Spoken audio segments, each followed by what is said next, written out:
Have you ever made a mistake? Have you ever messed something up before? Reality is, everyone makes mistakes, and you will make mistakes as well. This is particularly true of those new to their jobs, new to the career field, new to the professional world. Fortunately, mistakes are not career killers, and the vast majority of the time, there is a road to redemption. Often that road is lined with people more than happy to share their experiences of walking that same road. On the flip side, there are mistakes that we can make and methods of handling those mistakes that will absolutely destroy our jobs, and if we can't learn from the mistakes, then maybe our entire careers.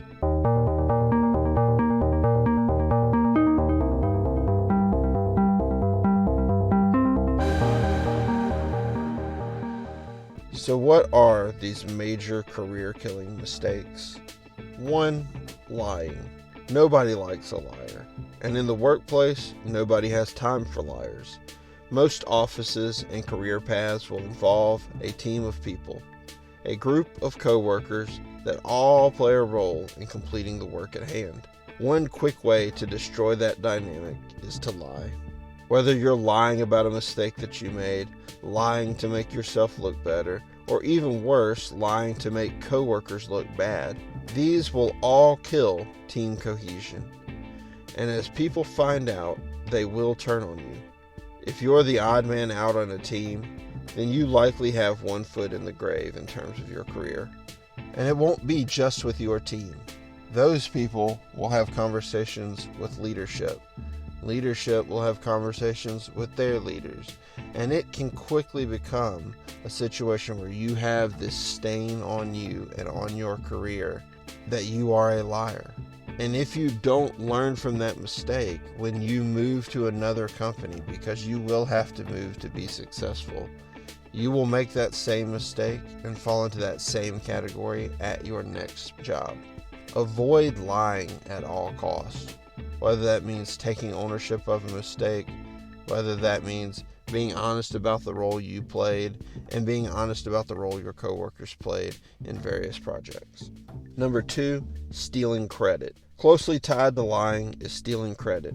This may be through straight lying, or it may be that you give no credit to your team members, or you downplay the work that others did to help you succeed in whatever project it is that you've completed. One pro tip that I always give to people is the fastest way to succeed is to have others who are willing to help you. Projects get done quicker with a team. You will be able to do more and do it quickly if you have people willing to help you. Those people won't be there to help you if you steal all the credit. We should all seek to advance our careers, but just as important is to bring those around us up with us. Don't steal credit. Be willing to share your successes with the team around you.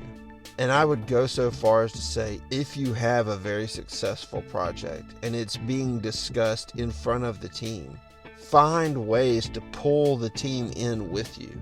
Pete did this.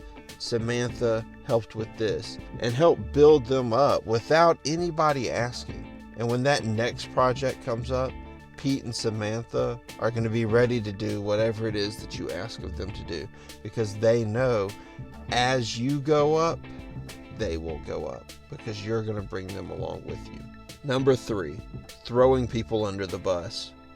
As we try to grow and advance, it can be easy to take the competitive nature of the workplace and to start throwing people under the bus for our own gain. It may be a mistake we made, and we are shifting the blame. It may be a team issue, or it may even be legitimately a coworker's fault. Regardless of the situation, you should avoid throwing people under the bus at all costs. I know many may be screaming, but it's their fault, and you may be right. However, we live in a world of technology where most processes are tracked, so odds are they'll find the culprit without any of your insight. Additionally, it's not your job to police the office. Your leadership will look into the matter. Simply maintain your innocence, clearly state what role, if any, you have in the process, and let those investigating be the ones that throw people under the bus. This can be really hard when an issue is clearly someone's fault, but it is best practice to avoid this game altogether. Just keep doing what you're supposed to do and let those pieces fall where they may. Most people don't need help falling under the bus. It happens day in and day out. They will get there on their own. You just make sure that you avoid the buses. Number 4, tooting your own horn.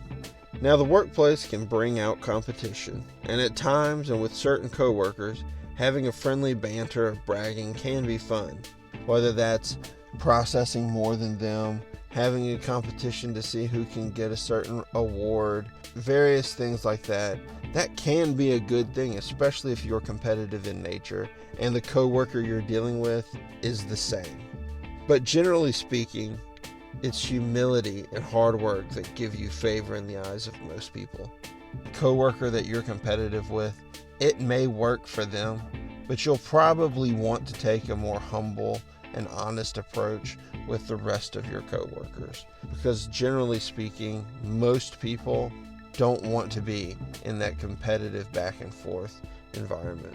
If you are truly good at what you do and you have a horn worth tooting, then people probably already know that you're good, which means there's really no need on your part. Your leadership will know, your coworkers will know, and so while you may not hear the audible tooting of your own horn, know that they probably do know and realize just how good you are, in particular if you're really good. To really get a team behind you and develop the skills necessary to take on a leadership role one day, you should practice tooting the entire team's horn.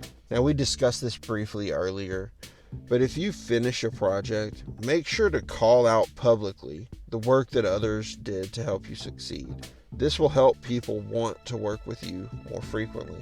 It can be a game changer if you can get an entire team excited about working with you on projects. Additionally, it is a good feeling to see the excitement on their face, to know and understand that you're helping build someone else up, that you're helping the team be built up.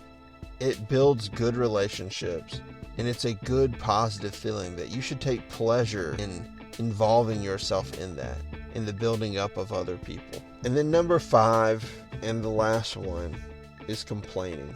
Regardless of what you are complaining about, whether it's work, your company, co-workers, or boss, you can rub people the wrong way or just cause them to tune you out after a while. Most people are busy and have the same frustrations and problems that you have, so they don't want to have to hear it all day, every day.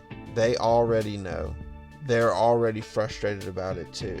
And for those that do listen, you can actually make their jobs worse and make their attitudes worse.